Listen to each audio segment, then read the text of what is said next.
पंचतत्व की हुई अनोखी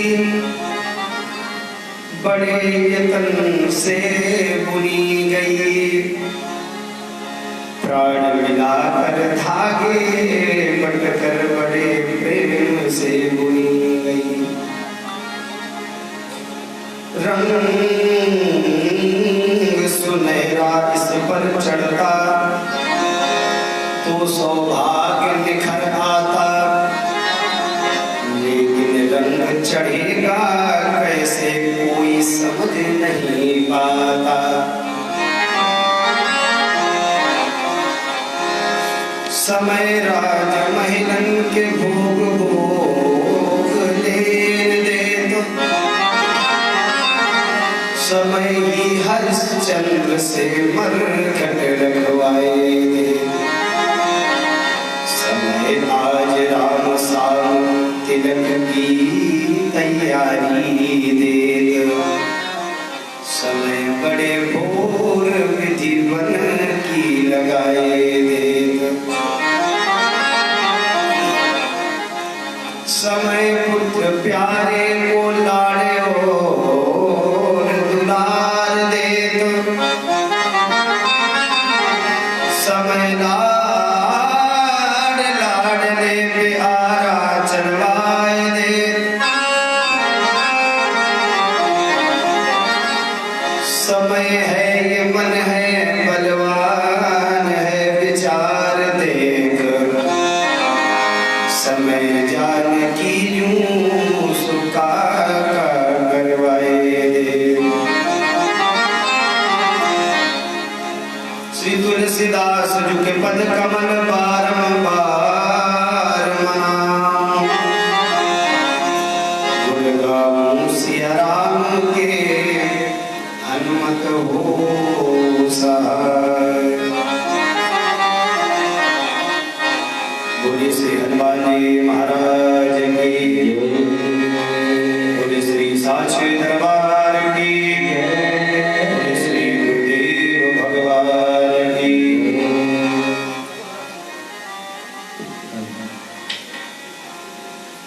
आए हुए समस्त श्रद्धालु भक्तगण, माताएं बहनें भैया समस्त भक्तों के हृदय में बैठे हुए परमात्मा को मेरा यही से कोटि नमन वंदन। ये सौभाग्य बड़े भाग से मिला है। जगत में कोई न परमानेंट है, यहाँ पर कोई परमानेंट रहने वाला नहीं है। आया है सो जाएगा, राजा रंग फकीर, कोई सिंहासन चढ़ चला, कोई बाधा गया जलील। यहाँ कोई परमानेंट नहीं है, इसलिए आइए दोबारा भगवान राम संकीर्तन का आशीष के उपरांत पावन कथा में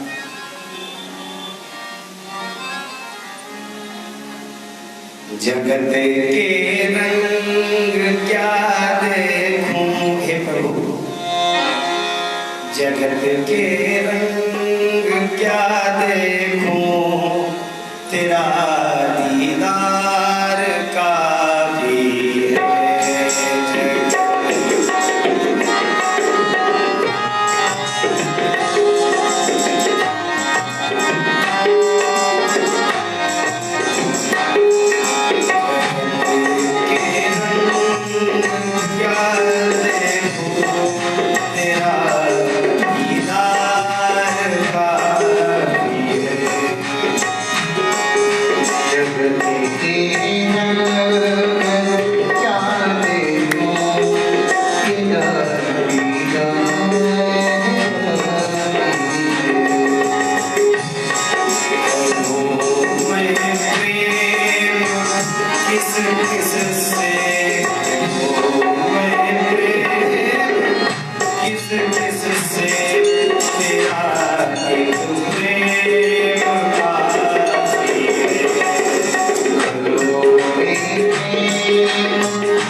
सब कुछ मिल गया, नहीं चाहिए दुनिया के निराले रंग ढंग मुझको, नहीं चाहिए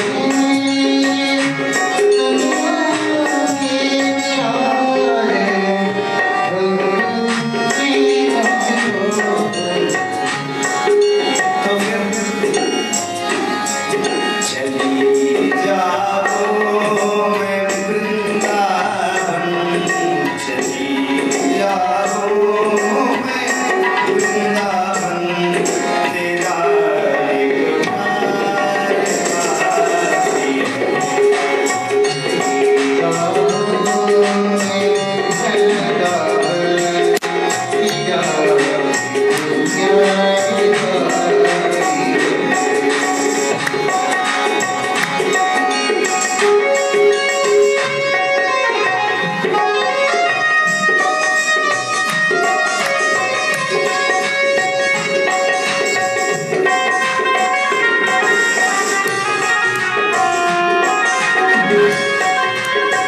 तो हमें करना क्या है?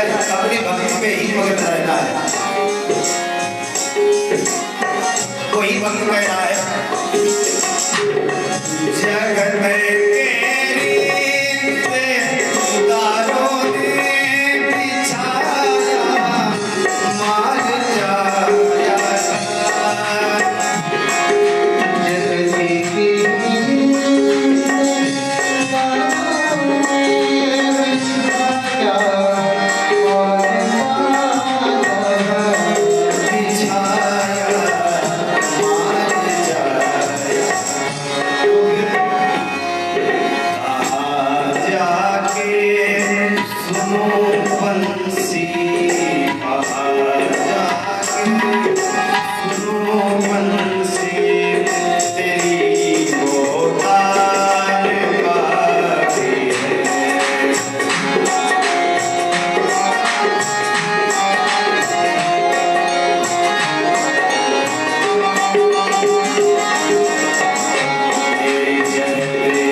परिवार, पुत्र, मित्र ये कोई साथ देने वाले नहीं है और इस जिंदगी का भी कोई भरोसा नहीं कब श्वास आए और कब चली जाए। सिर्फ भगवत नाम संकीर्तन का आराधन करें। और कविकार कहते हैं खून का गारा बनाया ईंट जिसमें हड्डियां, चंद्र श्वासों पर टिका है ये ख्याल आसिया। मौत की पुरजोर आधी जब इससे टकराएगी, देख लेना ये इमारत खाक में बह जाएगी। इसलिए पावन कथा में सम्मिलित हो कल की बड़ी ही पावनमयी दिव्यमयी अमृतमयी कथा परम पूज्य गुरुदेव भगवान के द्वारा आप लोगों ने श्रवण किया। कल भगवान जी ने अजगरों का खंडन किया, उसके उपरांत सीता जी ने वरमाला मिली।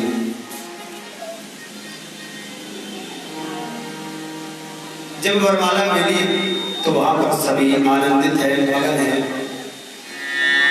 लेकिन देखिए भगवान से भी जो भगवान लीलाएं करते हैं उससे हम लोगों के लीलाएं करते हैं, हम लोगों के लिए कि हम लोगों को एक सत्मार्ग का रास्ता बताए। देखिए भगवान जी ने धनुष जब तोड़ा, अजगरों का खंडन किया तो भगवान के हृदय में अभिमान नहीं आया है, न हर्ष आया न अभिमान आया। हम लोग को थोड़ा पदवी मिल जाती है तो अभिमान से ओतप्रोत हो जाते हैं, अभिमान आ जाता है हमारे मन में। लेकिन भगवान के मन में अभिमान नहीं आया है। लोग पैर छूना बंद कर देते हैं तो क्या ये तो ऐसे है। लेकिन भगवान राम जी ने क्या किया है, हर्ष विषाद न कछु और आवास। भगवान जी के मन में ना अभिमान आया है और न ज्यादा प्रसन्न हुए। और हम आप क्या करते, थोड़ा सा पैसा आ जाने पर अभिमान आ जाता हम लोगों की, हमसे बड़ा प्रताप कोई दुनिया में नहीं है। लेकिन यहाँ पर अभिमान भी भगवान को नहीं आया। भगवान ने किया क्या, गुरु जी प्रणाम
भगवान जी ने गुरु को प्रणाम किया मन ही मन में।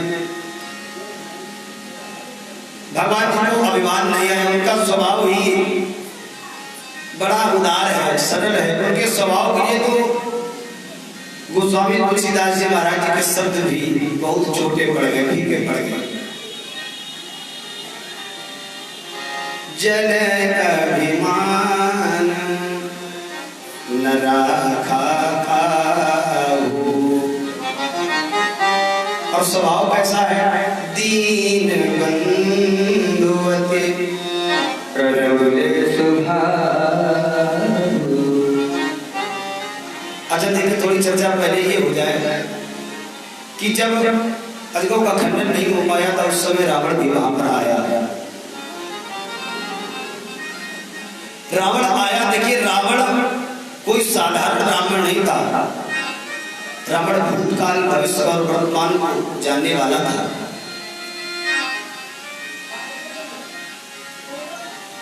ज्ञानाग्नि दग्ध कर्माणं तमाहु ब्राह्मणा स्वयं, जिसने अपने ज्ञान के द्वारा, ज्ञानाग्नि के द्वारा ज्ञान एकत्रित किया हो वह ब्राह्मण है। तो रावण भी वहां पर आया, लेकिन रावण ने क्या किया? रावण बाण छुआ नहीं चापा, रावण बाण।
सबसे ऊंचा मंच जो भगवान को दिया गया है।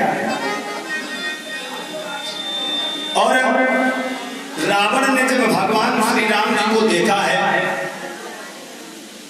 तो रावण ने देख करके पहले ही भविष्यवाणी कर दी है।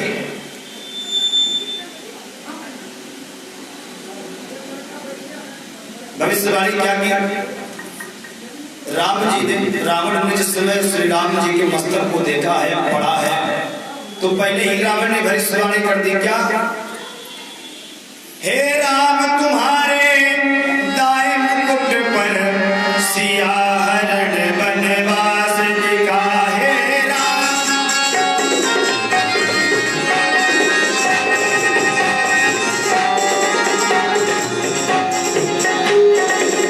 ऐसा ब्राह्मण होना जो तीनों कालों को जानता, भूतकाल भविष्य और वर्तमान। राम जी के सिर्फ मस्तक को देखकर वहीं पर सभा में राम जी से कह दिया, हे राम तुम्हारे बाएं मुकुट पर सिया हरण बनवास लिखा।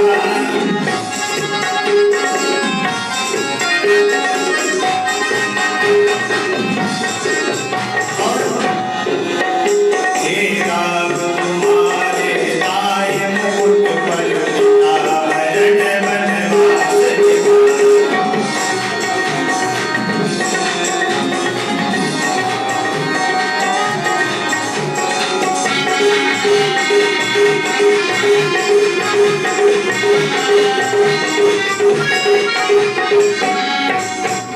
पहले ही भविष्यवाणी हो गई। हे राम तुम्हारे दाएं मुकुट पर सिया हरण बनवास लिखा। हे राम तुम्हारे बाएं मुकुट पर पिता मरण बनवास लिखा। तो रावण तीनों कालों को जानता था। आज राम जी से कह दिया कि धनुष तो सिर्फ आप ही तोड़ोगे, आपके अलावा फिर अब ये धनुष कोई नहीं तोड़ पाए। भाई अब शर्त लग गई है, क्योंकि जो इन्होंने भविष्यवाणी की इसको पूरा होना है। बहुत से राजा लगे लेकिन धनुष को नहीं उठा पाए। रावण के द्वारा वहां पर शनि और राहु को धनुष के पास में बैठा करके रावण गया कि जब तक प्रभु श्री राम जी न उठे तब तक तुम्हें उठना नहीं है धनुष से। लेकिन जब लखनलाल जी क्रोधित हुए, लखन सकोप बचन जे बोले, लखन सकोप बचन जे बोले, डगमगाए मेहंदी गज डोले। लखनलाल जी जब क्रोधित हुए तब राहु शनि को देखा, शनि ने राहु को देखा, भैया उठ रहे हो, अभी ये प्राण को भी लखनलाल जी यदि उठ गए तो फिर जब लखनलाल जी क्रोधित हुए तो भगवान श्री राम जी ने मन में विचार किया, गुरु जी से कहा, भैया गुरुदेव भगवान जल्दी से कर देना, लखनलाल वही धनुष तोड़ दिए हैं। तब गुरुदेव भगवान ने आज्ञा दी, राम जी ने अजगों का खंडन किया और सीता जी के द्वारा जयमाल बेली गई। अब तो आजकल के स्थिति में ये हो रहा है कि वर भी जो दूल्हा होता वो भी जयमाला डालता है, लेकिन जयमाल का तात्पर्य होता है जयमाल। कन्याएं ही वर को माला डालती थी, ये जयमाल, क्योंकि वहां पर कोई शर्त होती थी। भगवान श्री राम ने धनुष का खंडन किया तब सीता जी ने जयमाला में। अब एक बार की बात, एक लड़के का विवाह है हुआ, सारी बात पक्की हो गई, शादी जनवासे में पहुंच गई, खावा पी हो गई। लड़का एकदम आया, बोला पिताजी अब जो है विवाह नहीं करेंगे, अब जो है विवाह नहीं करेंगे। काहे नहीं करोगे भाई विवाह? बोले वो यहाँ पर जयमाला वरमाला वाली कोई व्यवस्था नहीं है। बोले जो सीता जी ने राम जी के गले में माला डाली वो वाली व्यवस्था नहीं है, जयमाला हो तो हम शादी करेंगे। तो वहीं पर लड़की का पिता भी खड़ा था, बोला जयमाला तो बेटा कराएंगे, लेकिन राम जी ने धनुष तोड़ा था तब वरमाला मेली गई थी, तुम ये हमारा बेट जो है बेटे तोड़ दो, तुम हमारा बेटे तोड़ दो। तो ये आज की स्थिति है। लेकिन जब सीता राम जी ने धनुष तोड़ा तो उससे तो माता जानकी जी ने ही वरमाला मेली है। आज बड़ा ही आनंद छाया हुआ है जनकपुर की नगरी में, माताएं बड़ी खुश हैं, सखियां सब खुश हैं।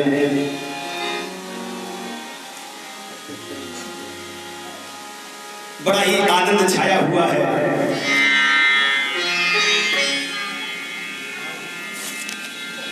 आपस में अप्सराएं गीत गान कर रही, माताएं गीत गान कर रही, आरती तारी जा रही, आरती पुर नर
देवता भी आशीर्वाद प्रदान करने के लिए आए हैं। करही आरती पुर नर नारी, देहि निचावर बीत बिसारी। अब तो शादी की ऐसी व्यवस्था हो गई है कि बस द्वार चार पूजन होता है, तब तक तो सब लोग रहते हैं, बाकी कोई सब अपने अपने में व्यस्त हो जाते हैं, कोई सोने चला जाता है। आज की व्यवस्था बड़ी गड़बड़ है। 12-1 बजे तक डीजे बजता है। जब विवाह का अच्छा मुहूर्त होता 4 बजे तक जब डीजे बजेगा तो जो अच्छी ग्रहवार तिथि लग्न जो ब्राह्मण लोग निकालते वो सब निकल जाता है।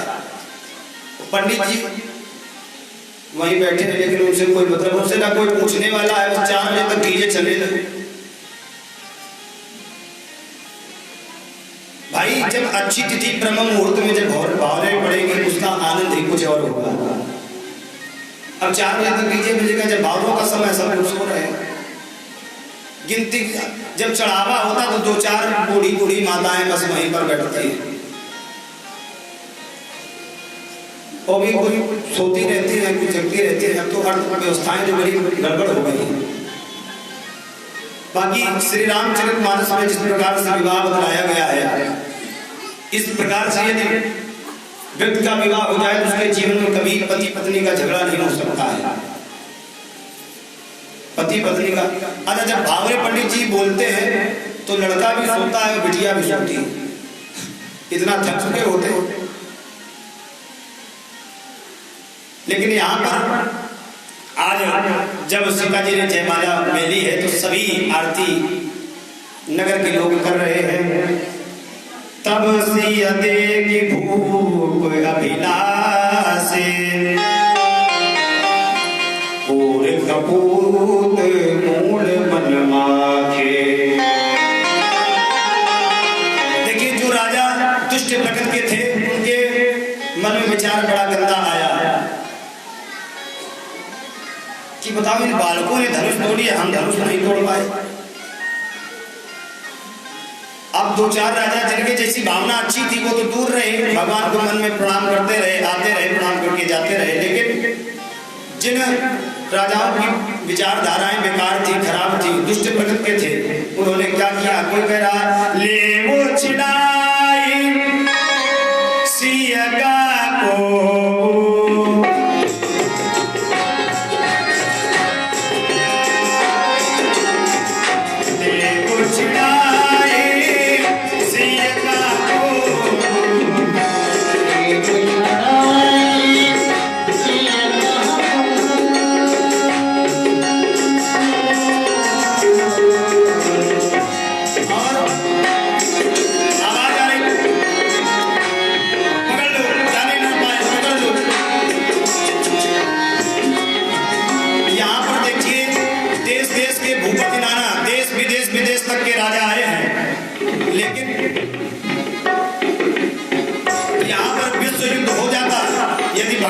परशुराम जी ना आते तो यहाँ पर विश्व युद्ध हो जाता। राजा मन में क्या विचार कर रहे हैं? ले वो छिड़ाई सियगा को, ले वो छिड़ाई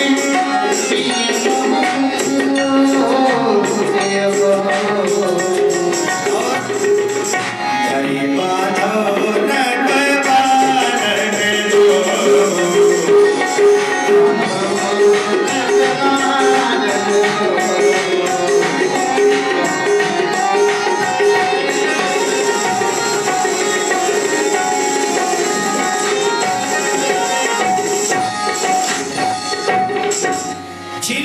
छुड़ा लो, भागने न पाए, ऐसे विचार मन में राजा करने लगे।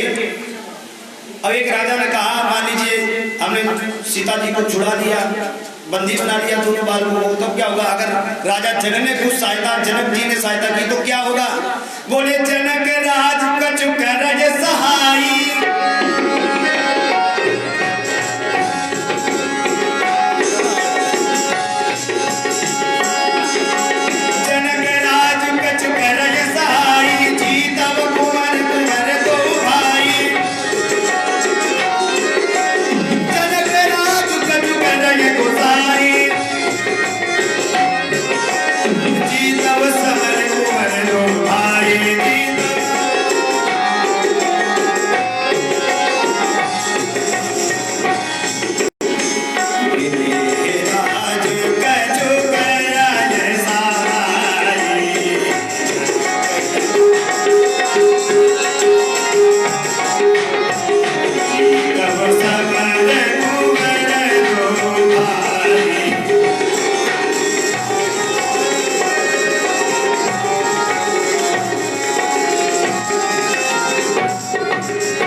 बोले अगर जनक भी कोई सहायता यदि करे तो जनक को भी बंदी बना लो, बालकों को तो बंदी बना ही लो, जनक जी को भी बंदी बना लो।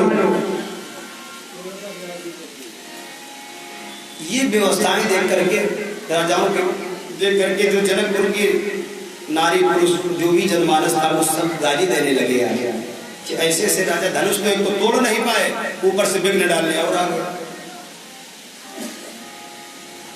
तो आज जनकपुर की नारियां माताएं भी उन राजाओं को गालियां दे रही हैं। लेकिन उतने ही समय एक विशेष व्यक्ति का आगमन हुआ। यदि वो महात्मा उस समय ना आए तो ये समझ लीजिए विश्व युद्ध हो जाए। बोले कौन महात्मा? बोले तेई अवसर सुन शिव धनु भंगा।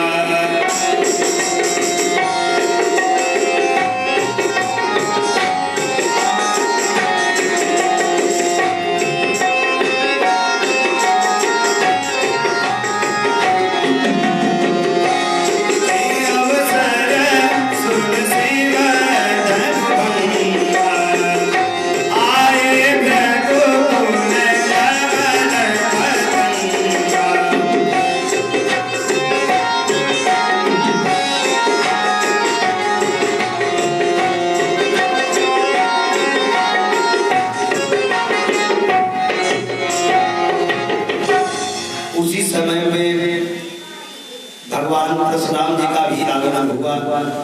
और जब आगमन हुआ है तो जो राजा कह रहे थे छुड़ा लो भागने न पाए, छुड़ा लो भागने न पाए, इस प्रकार से चुपचाप बैठ गए। जिस समय चूहा के सामने बिल्लो मौसी आती है, बिल में छुप जाती है, इसी प्रकार से सब राजा कोई कुर्सी के पीछे छिप गया, कोई मतलब सब डर के कारण छिप गए। भाग विशाल त्रिपुंड विराजा, भाग विशाल त्रिपुंड लगाए हैं माल पे।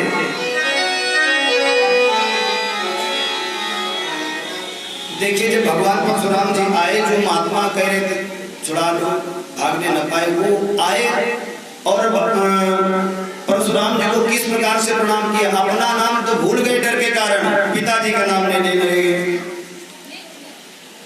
भाई जिस प्रकार से एकदम अचानक कोई दिव्य महात्मा या कोई संत विभूति आ जाए, और उस समय तो परशुराम जी के पास डिग्री थी, 21 बार नारस वंश के क्षत्रियों का विनाश किया, और क्रोधी महात्मा है, पता नहीं कब फरसे से चीर डाले। तो डर के कारण आज राजा जो है अपना नाम नहीं ले रहे हैं, सब अपने अपने पिताजी का नाम लेकर के प्रणाम करने लगे। तुलसीदास जी ने लिखा है पितु समेत कहीं कहीं निज नाम।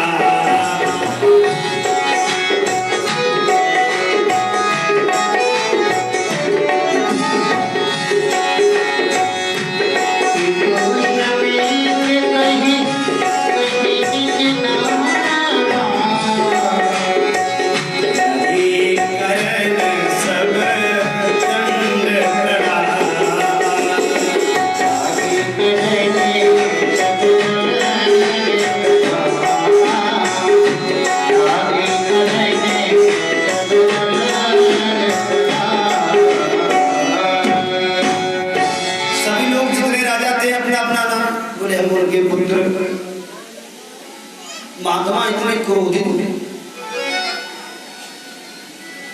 देखिए जो कैसेटों में दिखाया गया है, जो रामलीलाएं होती है, ऐसा परस्पर ज्यादा विशेष वार्तालाप नहीं हुई थी। आज राजाओं ने अपना अपना परिचय दिया, अपने अपने पिता का नाम लिया, प्रणाम किया। जय जी सुभाए चितवई तु जाने, सो जाने जनु आए कुटाने। सबने प्रणाम किया। उसी समय विदेह राज में आए। जनक बहोरी आई सिरुनावा, सिय बुलाई प्रणाम करावा।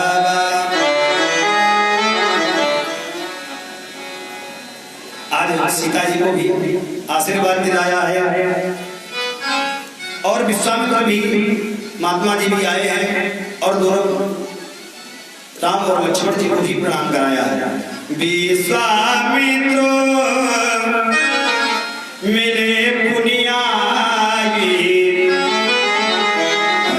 सरोज में ले दो भाई, और परिचय भी दिया है भगवान श्री राम जी का और लखनलाल का। ये दो राम लखन दशरथ के ढोना, राम और लखन ये दशरथ जी के बालक हैं और दीन आशीष देखी भल जोटा, आशीष प्रदान किया है। सबने परशुराम जी को प्रणाम किया। परशुराम जी की दृष्टि एकदम वहीं पर पहुंची जहां पर अजगों का खंडन हुआ था। भगवान जी का जो शंकर जी का जो आयुध था उसका जब खंडन हो चुका था, जब परशुराम जी ने देखा तो क्या हुआ? अति ऋषि बोले वचन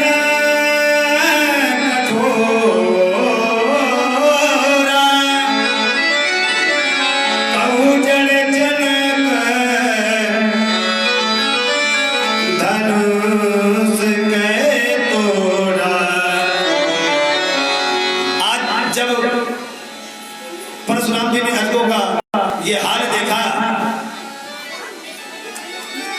अति ऋषि बोले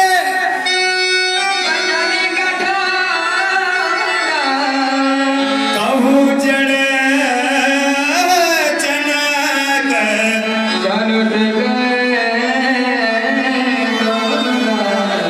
ये जनक, ये धनुष किसने तोड़ा है?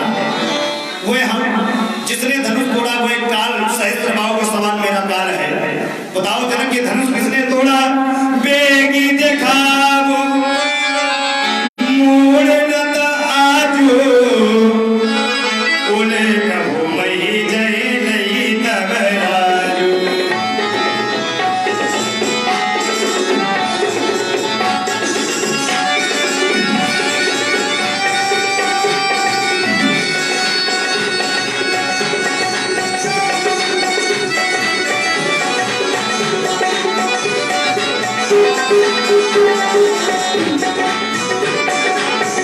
और जब परशुराम जी क्रोधित हुए तब राजाओं की स्थिति क्या हुई?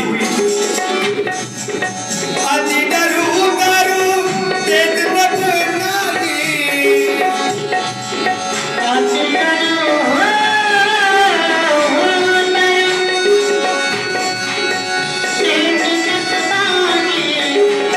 कुटिल भूप हर से मन मारे, कुटिल भूप हर से मन मारे,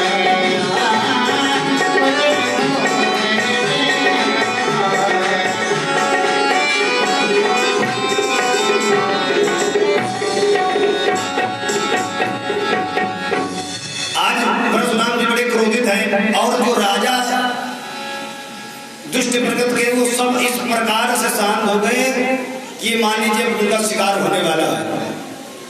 अति डरू उतारू देत नभ नागी, कुटिल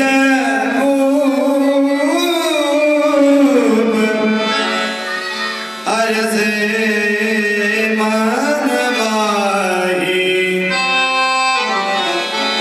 आज परशुराम जी बड़े क्रोधित हैं। जनक धनुष किसने तोड़ा? जिसने भी इस अजगव का खंडन किया है वो सहस्त्र भाव के समान मेरा काल है।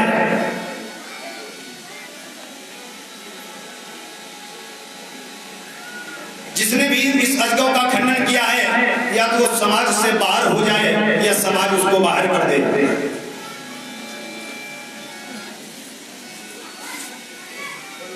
सो बिलगाऊ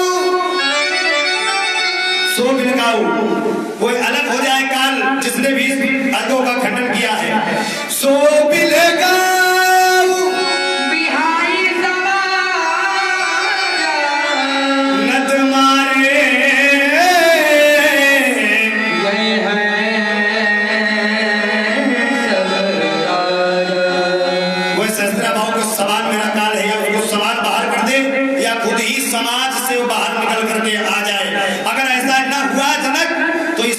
जितने भी राजा हैं सबके सर धड़ से अलग कर दिए जाएंगे। नत मारे जहीं हैं सब राजा। उसी समय भगवान श्री राम जी हाथ जोड़कर खड़े हो गए, जान गए कि महात्मा जी क्रोधित हो रहे हैं। तो आज बड़े ही कोमल भाव से भगवान श्री राम जी कह रहे हैं, नाथ संबुधन भंजन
नाथ संबुधन।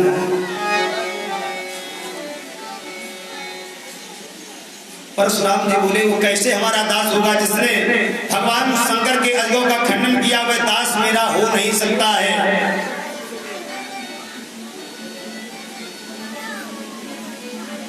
आय सुका कही कीन मोही, कैसे हो सकता है? दास का कार्य क्या होता है? अहम हरे तो पादेक मूल दासानुदासो भवितास्मि भूया। ये व्यास जी ने संस्कृत में लिखा है। अब यहाँ पर गोस्वामी तुलसीदास जी ने क्या लिखा है? सेवक सो जो करे सेवका,